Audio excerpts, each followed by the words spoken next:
Hey everyone, welcome back. We're learning about semiconductors. In the previous lesson, we learned about different types of diodes like the tunnel diode, the LED, and a photodiode. In this lesson, I'm going to walk you through three-terminal semiconductor devices. A three-terminal means these devices have three terminals through which current can either flow in or flow out of the device. Now, do you remember the names of the two terminals in a diode?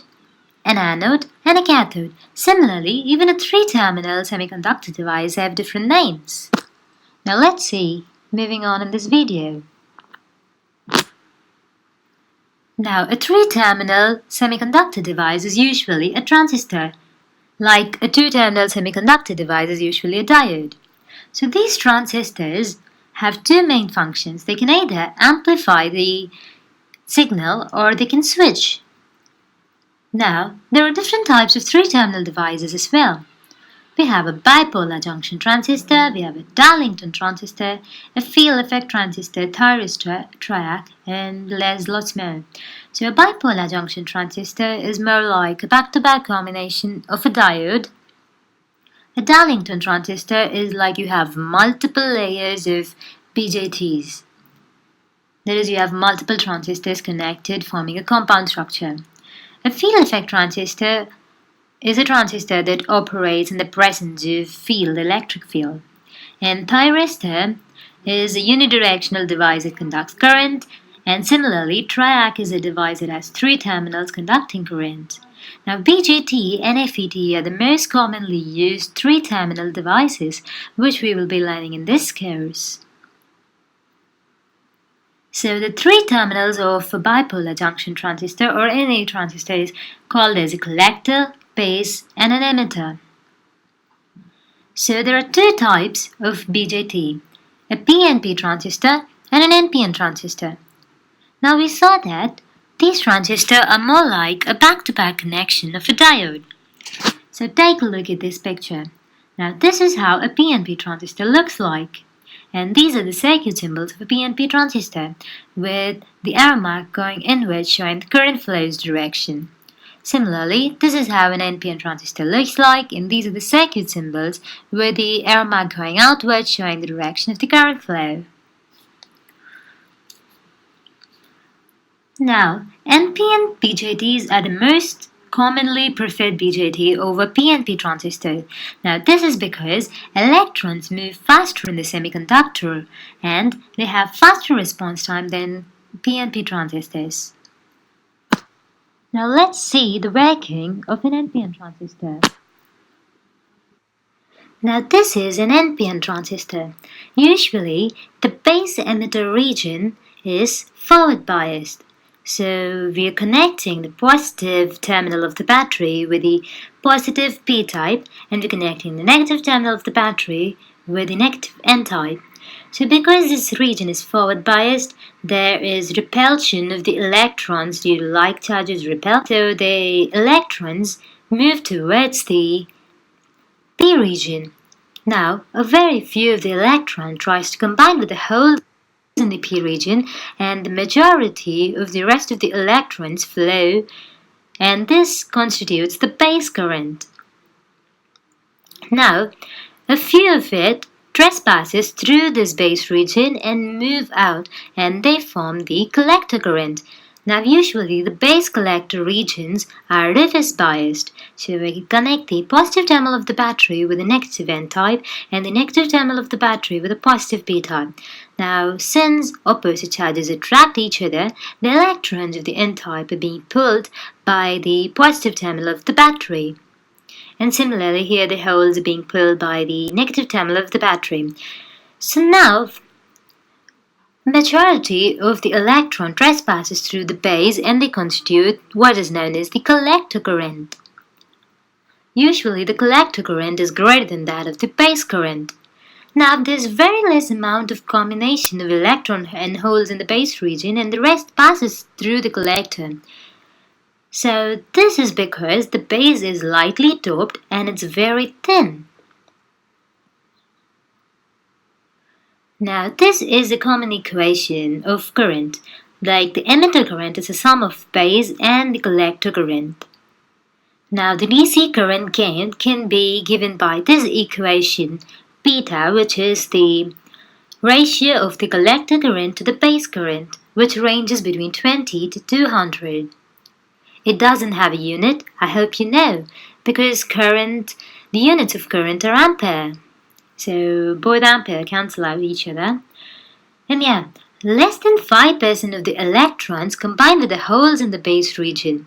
As I told about, this is because the base region is very lightly doped and it's very thin to make the remaining electron trespass through the base and move towards the collector.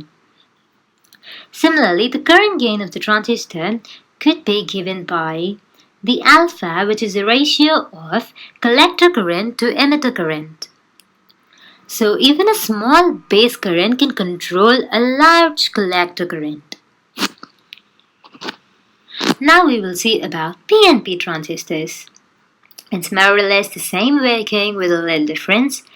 So even here, the base and the emitter is being forward biased and the base and the collector is being reverse biased, and since it's forward biased, the holes are being pushed towards the base and less than 5% of the holes combine with the electrons in the base region, because base region is lightly doped and it's very narrow, and the remaining holes just trespasses through the base and goes through the collector, constituting the collector current. The ones that combine in the base and constitute in the base current is called as the IP. Even here the collector current is greater than that of the base current. Now it's the same equation, but there's just one difference, that less than 5% of holes try to combine with the electrons in the base. But in an NPN transistor, it was less than 5% of the electrons that tried to combine with the holes in the base. The remaining equations are the same, like the beta is the ratio of collector to base current, and the current gain alpha is the ratio of collector to emitter current. Even here, a small base current can control a large collector current. Now, we're going to see about the input characteristics of a transistor.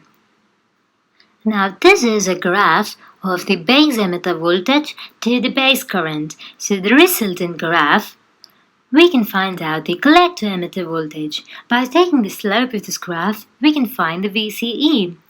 So now you can take any part of this graph to find the slope.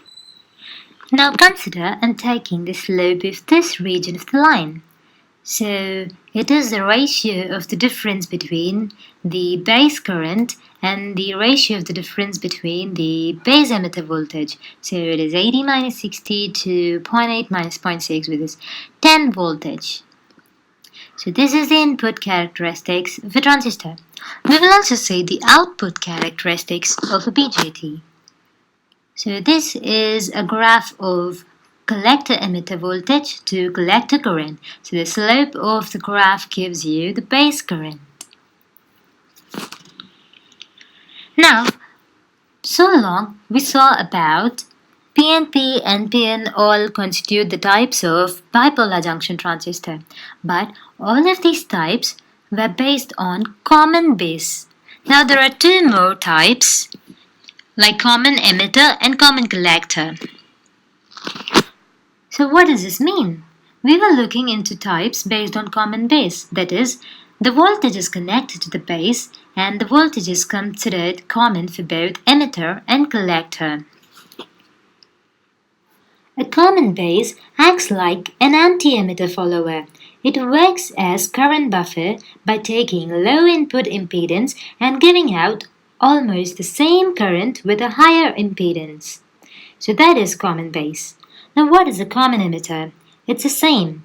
The emitter has the voltage connected to it, and this voltage is considered common for both base and collector.